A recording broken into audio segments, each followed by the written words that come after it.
marami ako na-discover na hindi ko alam, umabot na ako ng 21 taong anyos. Ang una ko laging tanong ay ganito, katulad ng marami siguro sa inyo, bakit kami naghihirap? Bakit kami naghihirap? Alam nyo ba na sa Singapore walang natural resources? Sa atin ang dami. Pero sila mayaman, tayo mahirap.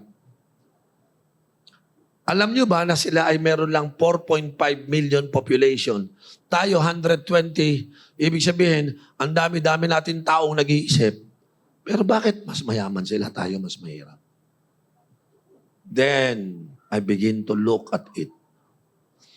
Hindi ko makuha ang sagot sa tropa ko ng Taogama, sa LFS. LFS, sasabihin pa siya, paano ka pinahirapan ng gobyerno eh. But when I begin to read the Bible, that's the beginning of breakthrough. Yung Bible po, tinuruan ako niyan. Kaya pinagmamalaki ko yung Bible.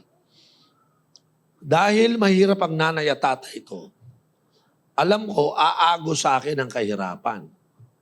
Siyempre, iniisip ko, dapat magsipag ako, magsikap ako. Nagkataon naman po, ako po ay nagpastor. Arkitekto ako by profession. But God gave me assignment, I need to become a pastor. Bakit ako nagpastor? Yan din ang dahilan. Hindi ba sa totoo lang, maraming taong spiritually dead.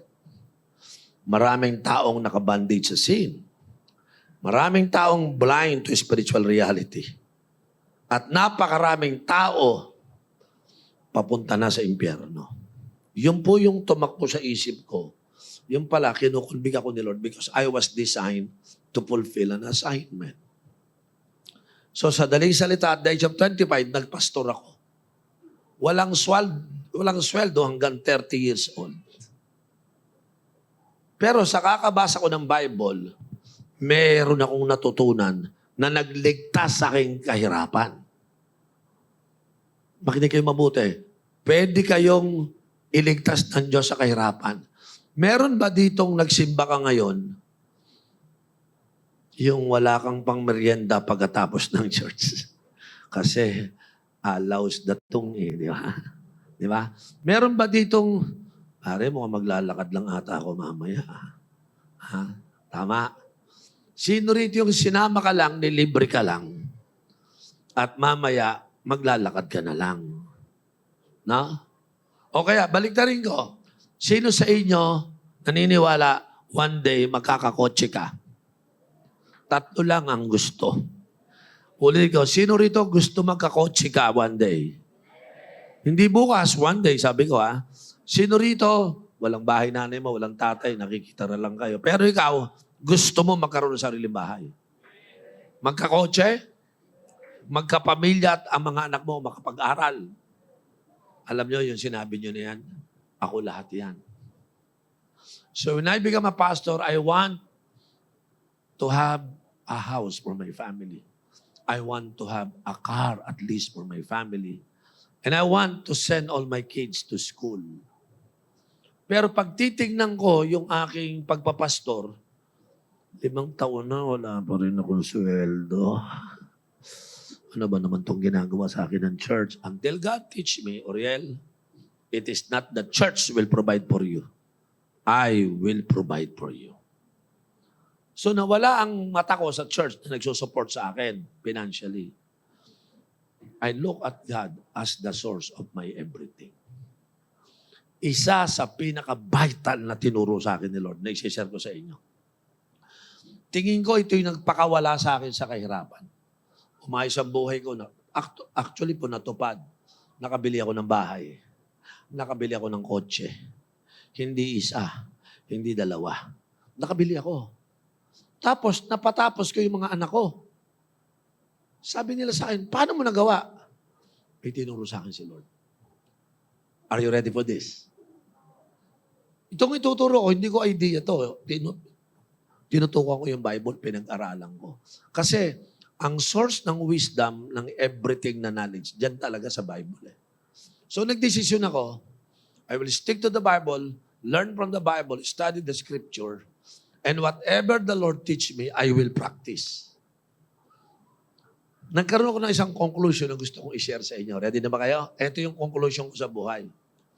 I will not live according to what I earn.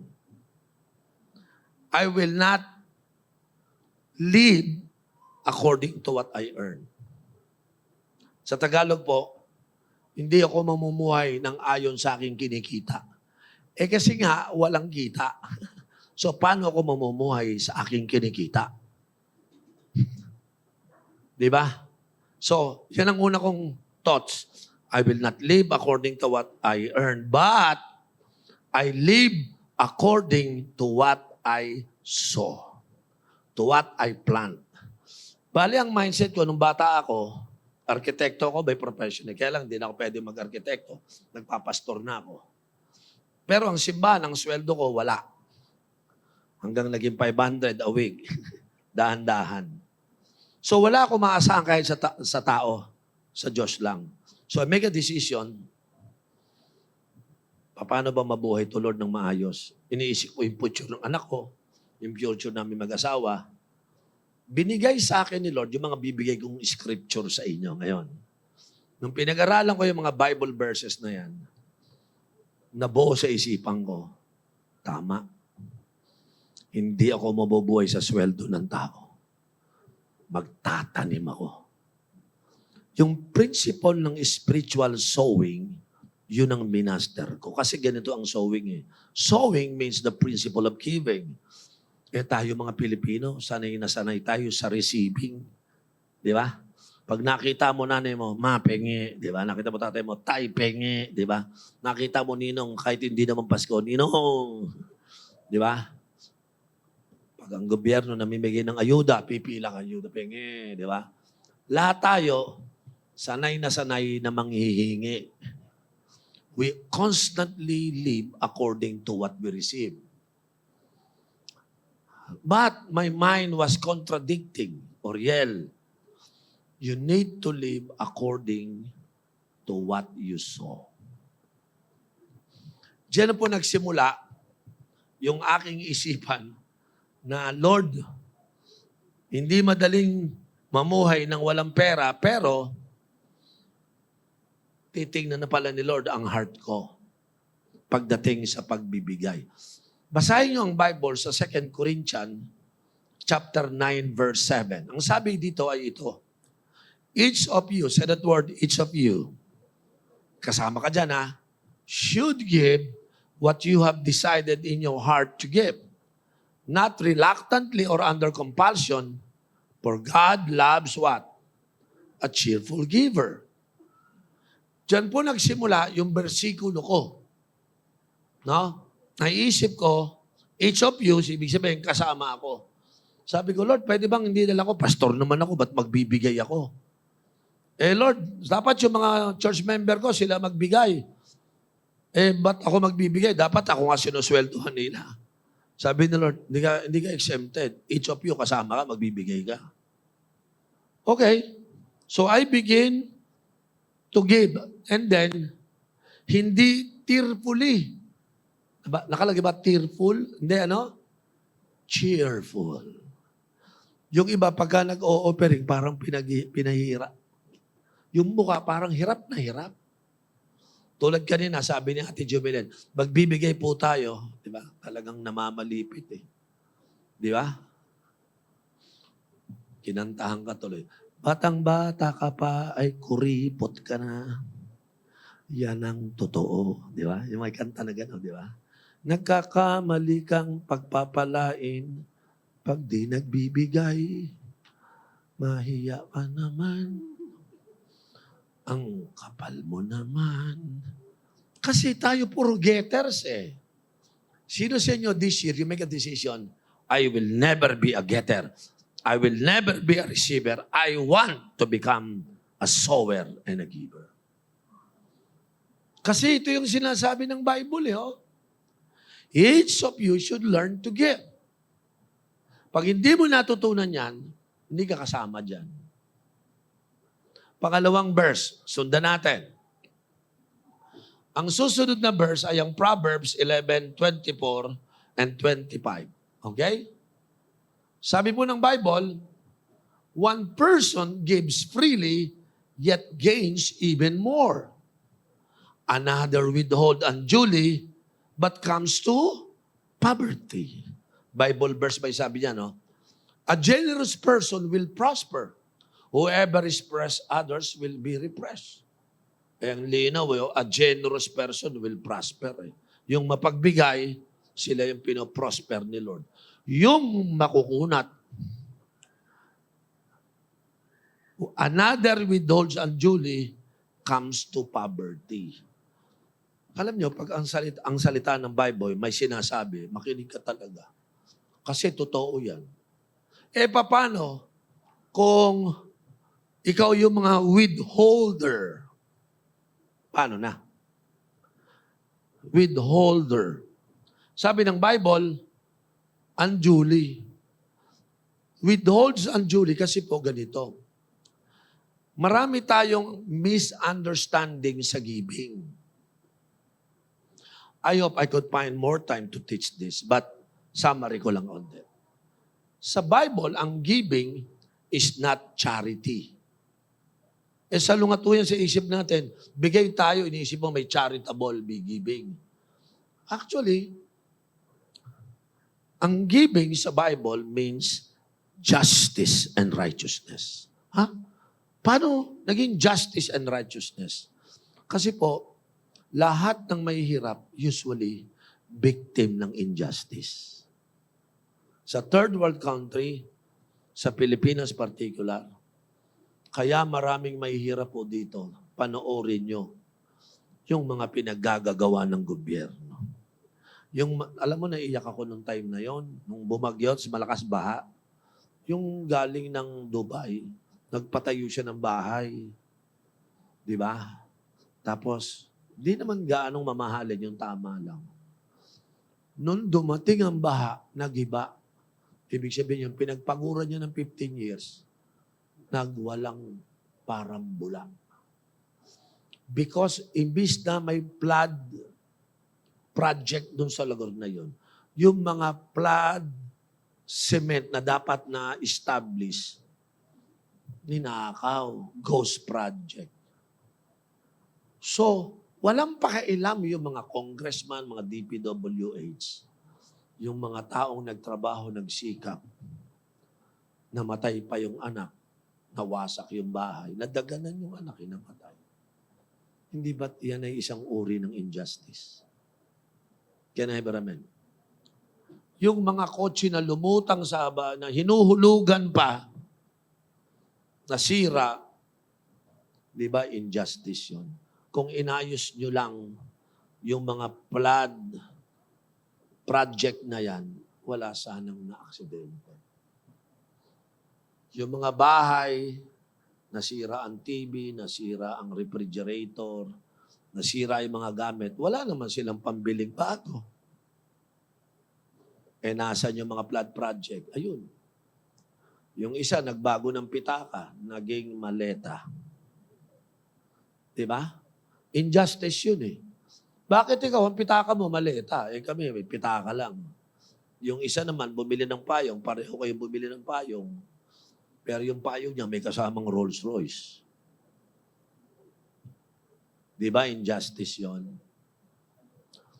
So, si Lord, makinig kayo, gusto ni Lord, matuto tayo magbigay para yung mga nakakaawang nakaranas ng injustice, pag tinutulungan natin, nagkakaroon sila ng justice.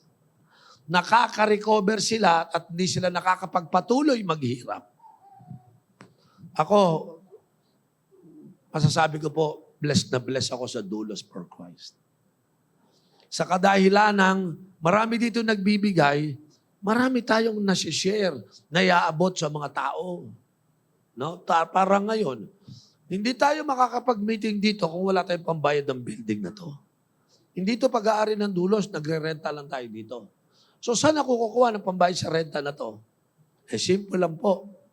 Yung mga taong kapartner sa ministry, nagbibigay sila para yung mga kabataang nandun, warak ang buhay, wasak, ay makarecover. Lahat po dito, puro recovery. Lahat dito, puro restorations. Kasi ang ibig sabihin po ng giving is restoring something. Giving is fixing something, healing something, restoring something. So, every time na nagbibigay ka, meron kang pinagagaling. Meron kang binibigyan ng justice. Ay, hallelujah. Basahin niyo ulit ang verse. Whoever represses others will be repressed. Alam mo, pag nakakita kayo ng mahihirap. So, gusto ko ipaliwanag. Ang giving, hindi lang po sa simbahan. Ang giving po ay kasama nating tinutulungan yung ating mga kababayan, kaibigan, kapatid. Actually, pag tinignan niyo po yung structure ng giving, are you ready for this? Ang unang-una mong tutulungan na yung pamilya. Yan ang una. Pangalawa, yung mga relatives mo. Ang goal po ng ganyang Jewish design of giving, sa Bible yan para ma-preserve ang family. Hindi pwede yung isang pamilya, mayaman yung isa, nagdurusa. No. Kung mayaman ka, meron kang mahirap na kapamilya, tulungan mo. Kasi justice sa kanila yon. Pag ikaw lang yung masaya, mayaman ka, yung kamag-anak mo naghihirap, injustice po yun. Kinakailangan bigyan natin sila ng justice by helping them. May naalala po ako sa Old Testament. Siguro one day bibigyan sila yung mga verses. Nagbabasa po kasi sa Leviticus. Sabi ni Lord, pag nagtanim kayo at aanin na kayo, ito gagawin mo ha. Tabasin mo lahat ng wheat, mga bigas, tabasin mo. Magtira ka. Ilagay mo na sa truck yung madami. Pero magtira ka para yung poor na wala siyang lupa para magtanim, pupunta siya, makikiani siya doon. Yun ang inutos ng Diyos sa kanya. So yung mga pulubit mahirap, pag harvest, masaya din sila. Hindi lang masaya yung mayayaman na may mga lupain. Masaya din kahit pulubit mahirap. Yung mga mahirap, pupunta sa field at sasabihin ng may-ari, iwanan ko na tong field ko, bahala na yung mahirap yan. Hindi niya kailangan magpakilala, hindi niya kinasabi, tutulungan. No. Tinira ko yan para sa inyo. So yung mga mahirap nun, pagdating ng harvest, walang mahirap. Kasi may pera din sila. At ang pinakahuling gagawin yung may-ari ng farm, agriculture yan, yung corner, alam niyo yung, di ba, ganun kodrado, yung palayang kodrado, yung corner, bawal putulin yun. Hindi mo puputulin yun. Bakit? Kukunin nyo ng mga widow. Yung mga widow, yung mga mahihirap. So, pag ako nag-harvest, yung isang corner, hindi ko yun kukunin, iiwanan ko. Kasi bibigyan ko ng karapatan yung iba na humarvest sa tinanim ko. By doing that, walang poor na mananatiling poor. That's the design of God, why we need to give to others. Sundan natin ulit po ng isang verse. Ito po yung mababasa po ninyo after sa Proverbs, ay sa Matthew chapter 6, verses 3 and 4. Okay? Basahin natin. But when you give to the needy, do not let your left hand know what your right hand is doing. Ibig sabihin, kung magbibigay kayo, isekreto nyo na lang. Huwag nyo nang ipangalandakan na ikaw ay giver. Yun ang ibig sabihin nun. So that your giving may be in secret. Then your Father who sees what is done in secret will reward you. So yung mga may-ari ng lupain na mayaman, tutulong sa mahirap. Kukuha sila nung para sa kanila, yung para sa Diyos, at para sa mahirap. Iiwanan nila yon. Ngayon, hindi na sila magpapakilala kung sino nagbigay. Secret, iwanan nila. Tapos sa dulo, meron pang mga nakatanim na hindi pa inaani. So yung corner, hindi niya rin kukunin yon. Secretly, iniiwan niya yon para kung sino man ang mahirap, kumuha na lang kayo. Ang ganda ng turo ng Diyos sa mga Hebrew people. Yung bang maging giver kayo, yung pala, giving is delivering justice to people. Yung pala talaga yung ugat nun. Pag kayo nagbibigay, binibigyan nyo ng justice yung kahirapan nila. Tinutulungan nyo sila, nakaka-experience sila ng justice and righteousness. Iyan po yung nabasa ko. Now, sa Acts chapter 20 verse 35. Ang ganda po nito. Acts chapter 20 verse 30. In everything I did, I show you that by this kind of hard work, we must help the weak. Remember the words the Lord Jesus Himself said, it is more blessed to give than to receive. Nabasa niyo yan? Yung pala yung gustong matutunan natin. Mas pinagpala ang nagbibigay kaysa sa tumatanggap. Teka muna, ba't mo minamaster yung receiving? Dapat pala ang minamaster natin pag nakakilala. Ngayong buhay na tayo spiritually, ngayon nakawala na tayo sa kasalanan, wala na tayong bondage. Ngayon bukas na yung mata natin, we will shift right now. Ship na ako. Bakit? Hindi na ako receiver, ako ngayon ay giver. Remember when I told you yung aking life motto? I will not live according to what I earn. I live according to what I saw.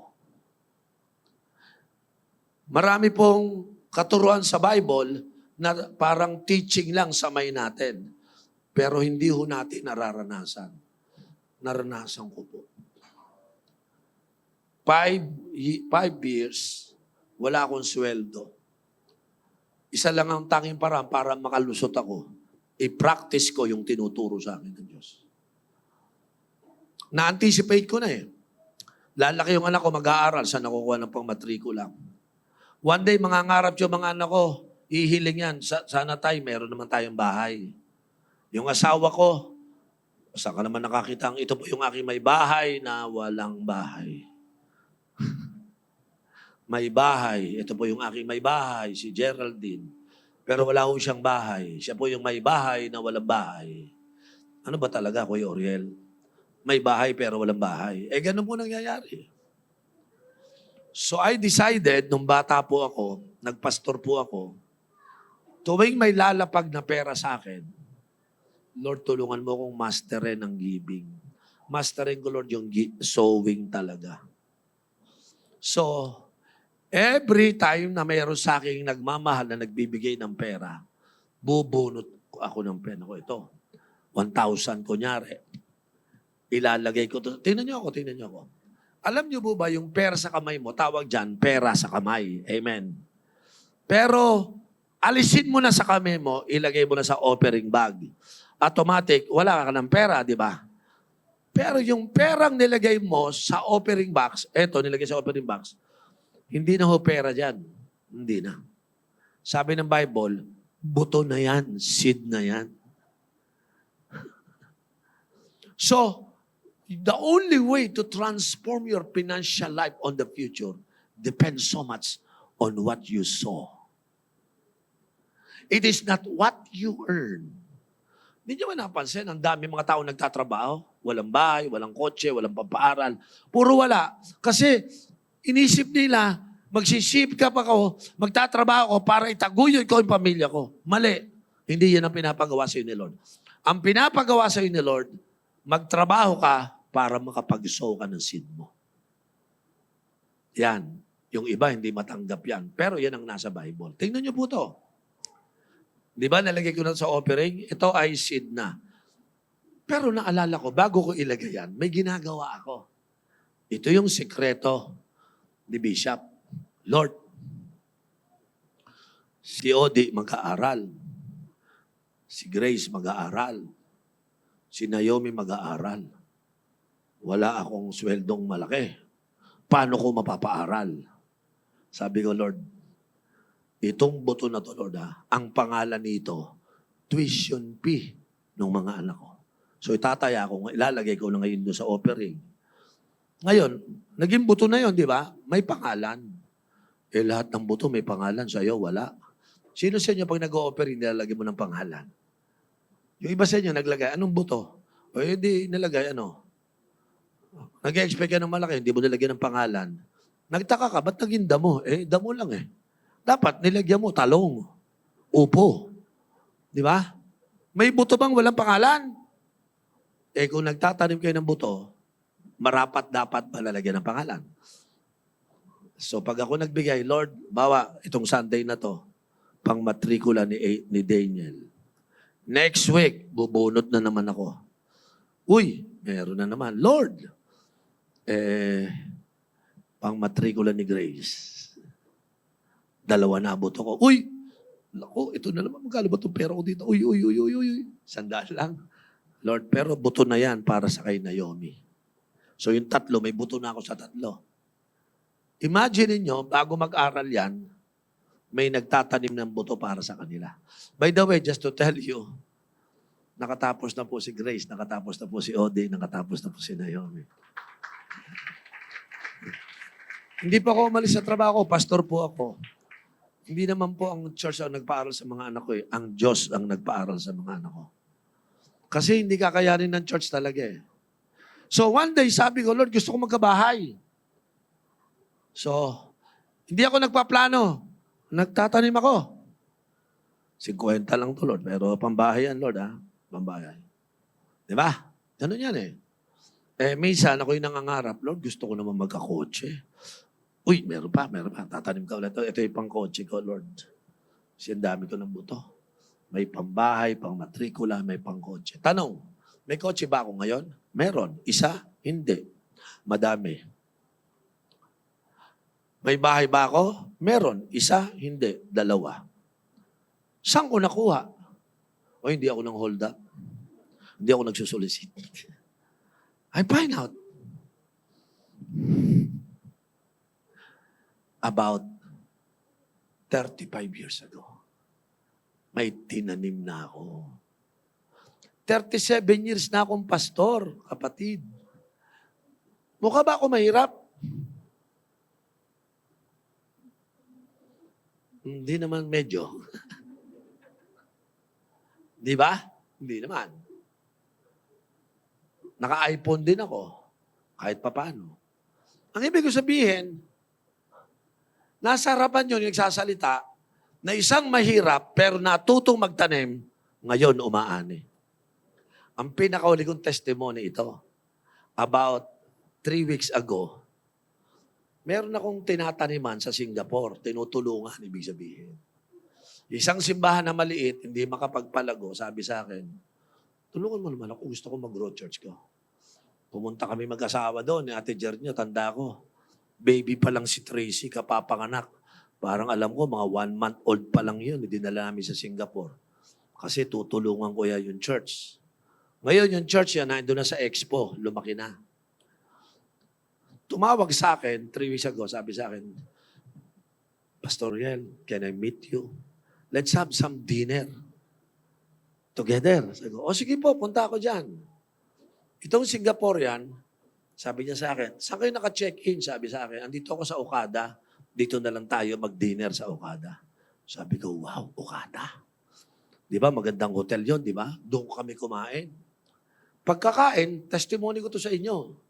Sabi niya sa akin, Pastor Oriel, you've been helping me to grow my church. Thank you so much. And we honor and we appreciate your help. Sabi ko, okay lang po yun. Talaga yan po yung assignment ko kay Lord. Ginagawa ko yan kasi assignment ko po yun sa Panginoon. Alam mo, 78 years old na ako. Sabi nung pastor, 78 na ako. I have to slow down a little bit. I decided that all my business in the Philippines must be divested na back to Singapore. Okay? And all my properties and my investment, I have to divest na rin back to Singapore. Because every business and investment ko, papahawa ko na sa anak ko. Sabi ko, very good. Sabi niya sa akin, but nag-iwan ako ng isang property na gusto kong ibigay sa iyo. Sabi ko, bibigyan mo ako ng property, yeah. Ang building na yan ay nasa Rockwell. Alam niyo Rockwell? Mumurahin doon, di ba? Hindi, mamahalin po doon. Doon sa Rockwell, nagtaka ko, binigay lang sa akin. Tapos sabi niya, alam mo, may parking pa yan. Yung parking space mo sa baba, pinili ko yun ng 1 million. Bibigay ko na rin sa iyo yan. Yung property sa ngayon, sa zonal value, is 10M, 10 million. So parang nung araw na yun, nararamdaman ko, nagkumain tayong dalawa para bigyan mo lang ako ng 11 million. Wala akong, ba't mo ako binibigyan? Then, naalala ko na naman, you have planted seed in Singapore. And now, after 15 years yun 15 years, tumubo. Naging condominium. Pero mo, nagturo lang ako. Hindi naman ako nanghihingi. But sabi ko nga sa inyo ganito mag-work yung principle ng Diyos. Pag marunong kayong magtanim, hintayin mo lang. Pag tubo niyan, may makikita kang bunga yan. Say amen. Kaya sabi ko, I don't live according to what I earn.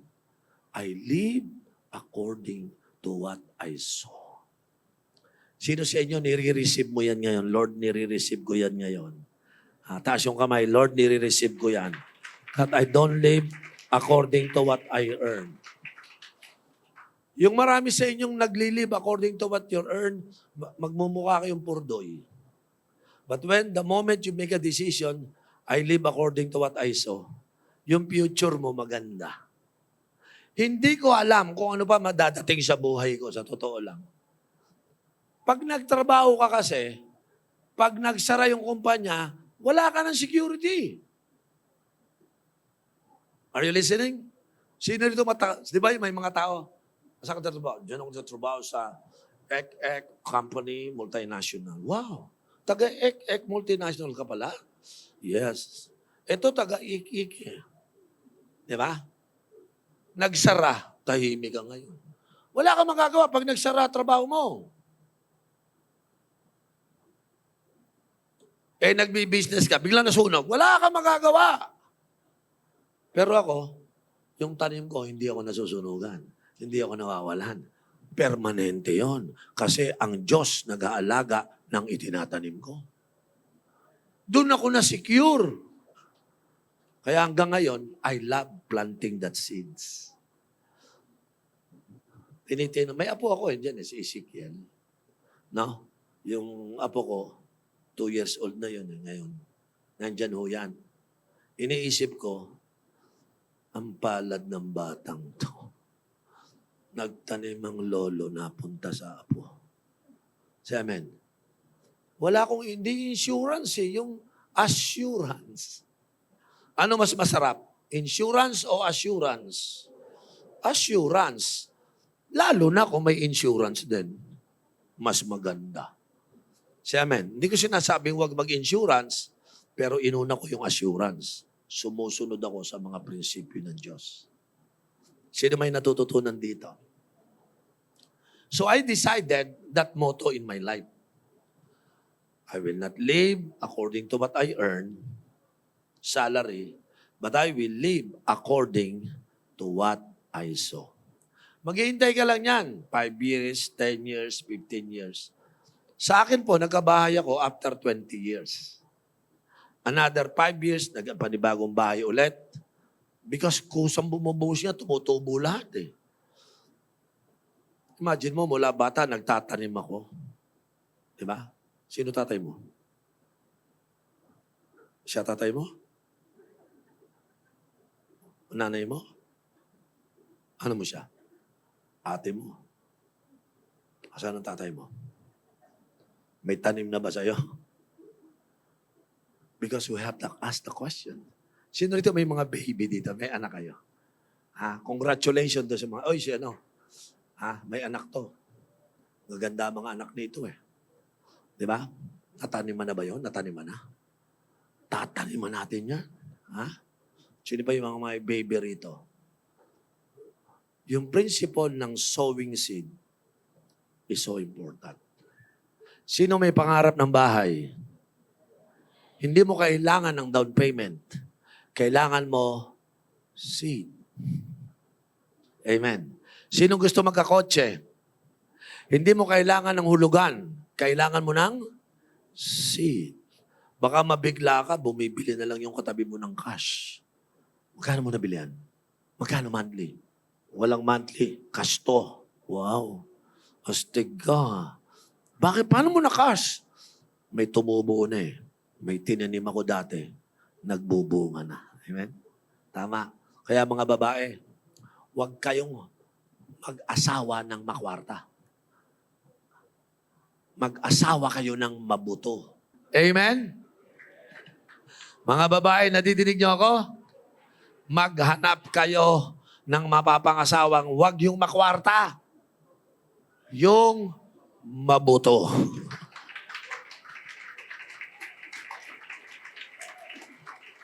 Kaya pag mag-aasawa kayo, pag nagpaligaw kayo, gawin nyo mga 1 year, 2 years. Kasi iniimbestigahan ko pa to kung mabuto to eh. Tara, sabay tayo magsimba. Titignan ko, pambirang, di nag-offering to. Wala itong buto. Mamamatay ang posisyon ko siya. Goodbye. Tingnan nyo yung mapapangasawa nyo kung marunong magtanim. Marunong magbuto. Ha?